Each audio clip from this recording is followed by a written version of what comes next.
Hey everyone, thank you for subscribing, visiting, viewing. Today we're going to be doing something a little different with our pick a piles, okay?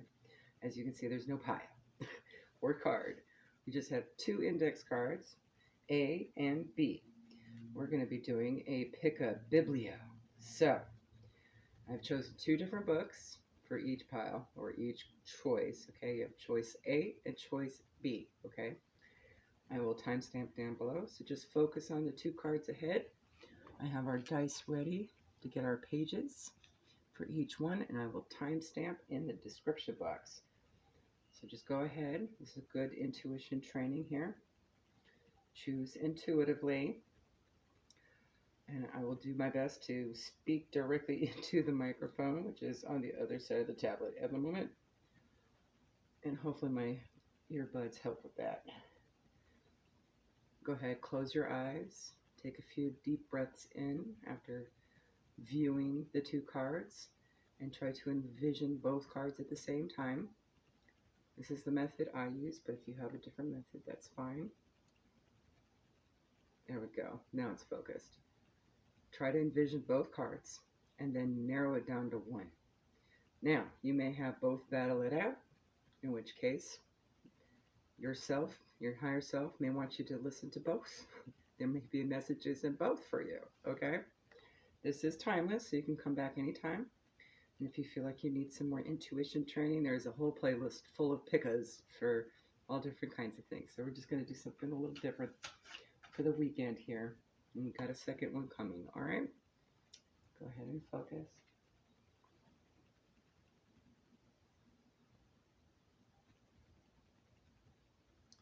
All right, if you have chosen card number A, we are going to be reading from Krishnamurti's Freedom from the Known, okay?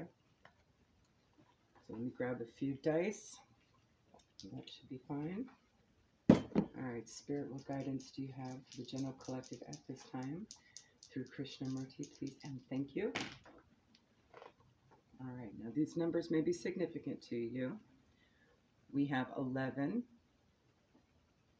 Remove that so it's not confusing. We have 11. We have 3. And we have 5. There we go, 5. All right. Immediately, 55 is calling out to me, breaking down the 2, the 11 to 2, and 3, okay? So, page 55.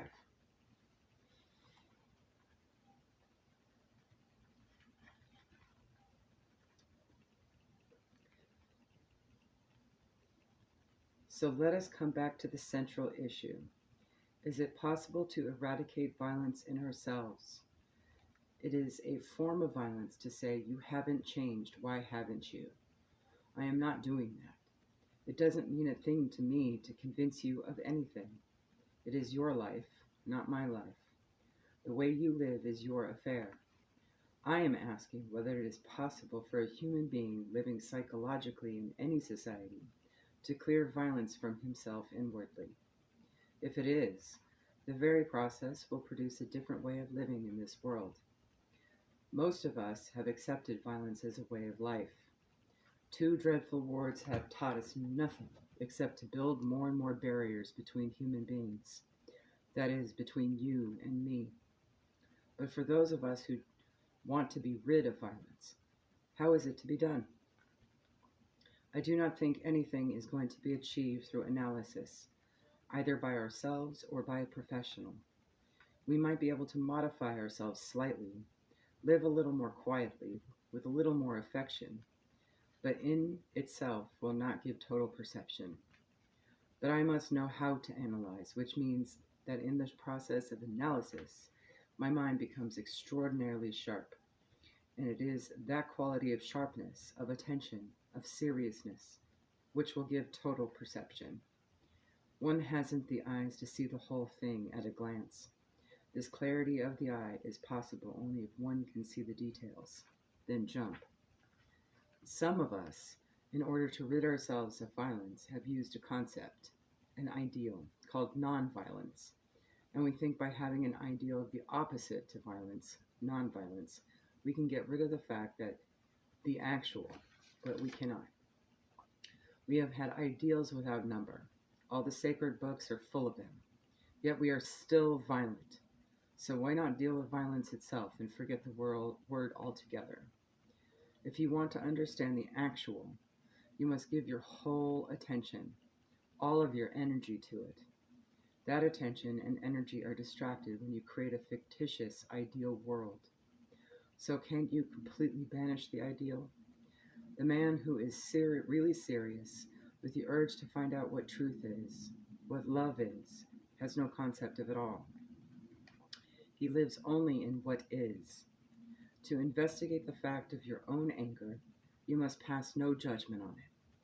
For the moment you conceive of its opposite, you condemn it, and therefore you cannot see it as it is. When you say you dislike or hate someone, that is a fact, although it sounds terrible.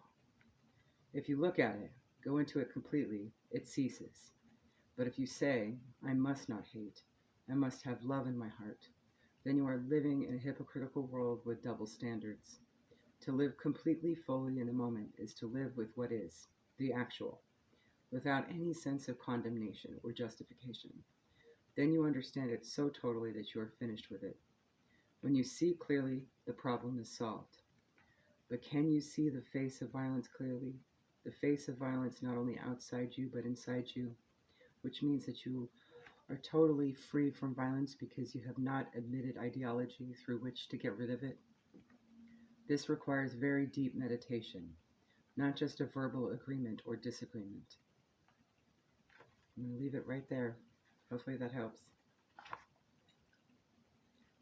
For those who chose card B, you have Noah Levine's Dharma Punks. Okay, I can't even get it in frame. There we go. A memoir. All right. Let me grab 3 of these dice. We'll figure out what page Spirit wants us to read at this time. That's going to hold me. Spirit, guidance behalf of the collective who chose card B in Dharma Punks at this time, please and thank you. All right, these numbers may be significant to you. We have 9. Remove that. We have 4. And we have another 4. Okay, so 44 may be significant. 9 may be significant to you. You barely even see it. Sorry. There we go. I'm going to turn on its side. There we go. All right. So I'm feeling 134, breaking down 9 and 4 to a 13. 134 may also be significant. All right, this is from the chapter called Wanderlust. All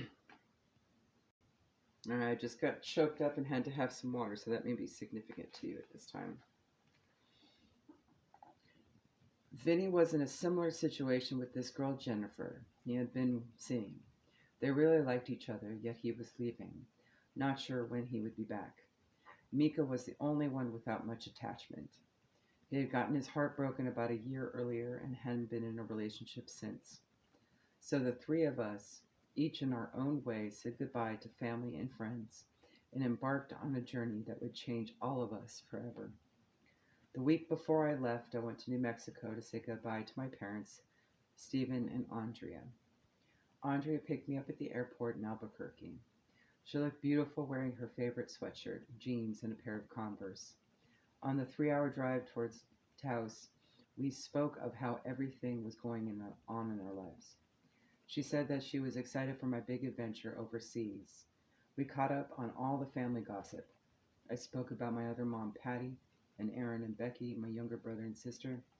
She told me about her visit with James and what was happening with my big sister, Tara.